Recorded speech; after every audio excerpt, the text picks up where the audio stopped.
ago, there was a magnificent country.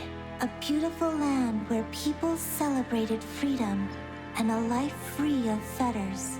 This gave birth to a great many outstanding artists. These creators became wealthy through their works and made the country rich too. It was a picture of prosperity and exuberance. However, soon enough, the monster of greed began to sow evilness in the hearts of the people. Everyone wanted to be the next rich artist, and no one was willing to work a normal job. They squabbled over all matters, big and small, and their works became pretentious and hollow. The world became shrouded in darkness, and the once clear sky disappeared from view. It was at this time that a great artist gathered everyone together.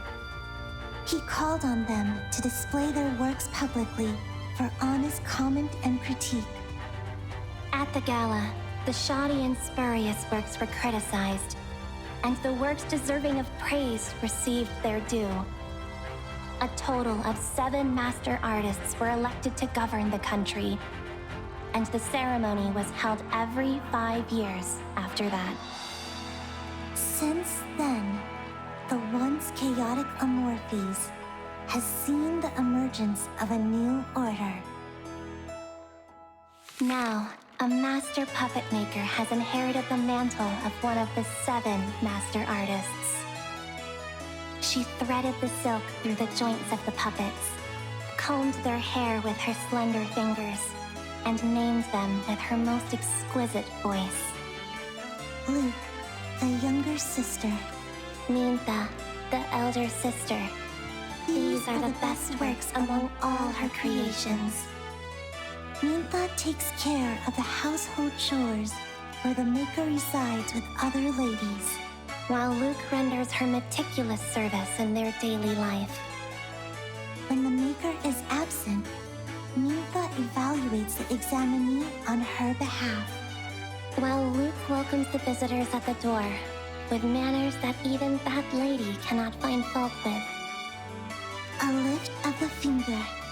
They're nothing for her best puppets. Don't you think, Mintha? I would have to agree with you, Luke. This is the story of Luke and Mintha, the most outstanding maids in the Society of Muses.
A long, long time ago.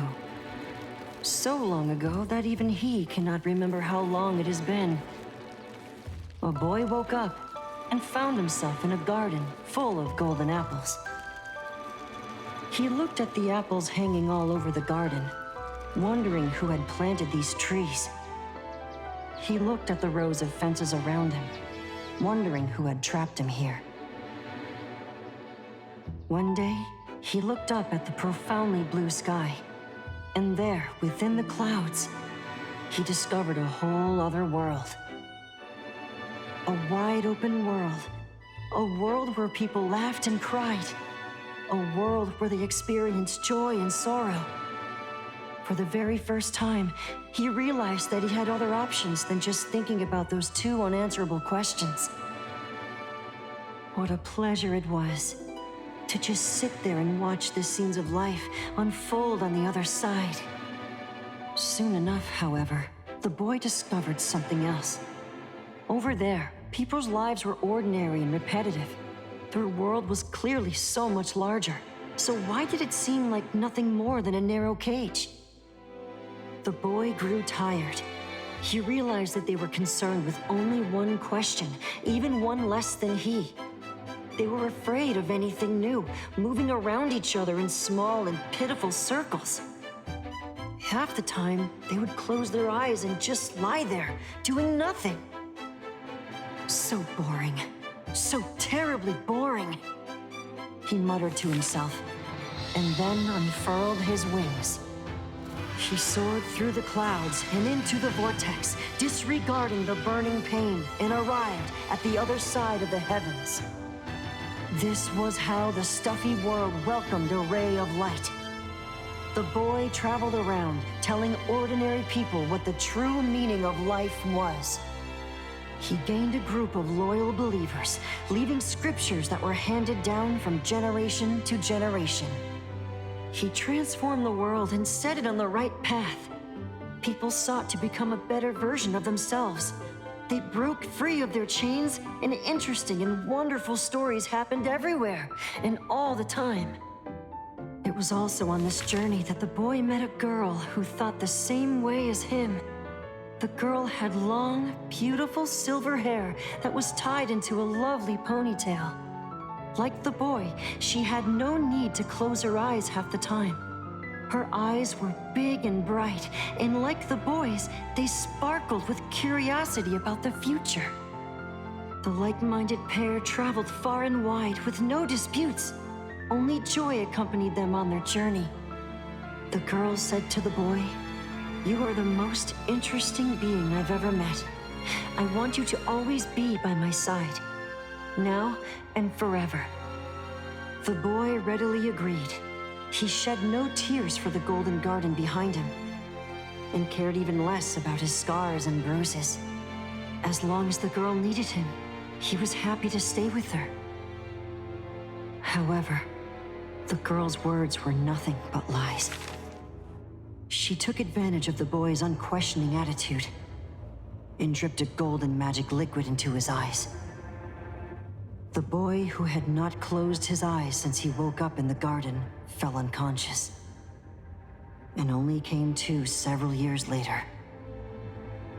He had been trapped inside a mirror, and the girl was nowhere to be seen. The paradise relapsed in the dearth of its evangelist. The despicable had prevailed. The boy wandered with the mirror for 100 years, and never saw the girl again. He could not understand why she had lied to him and trapped him in the mirror. But because he never got an answer, he could not bring himself to hate her.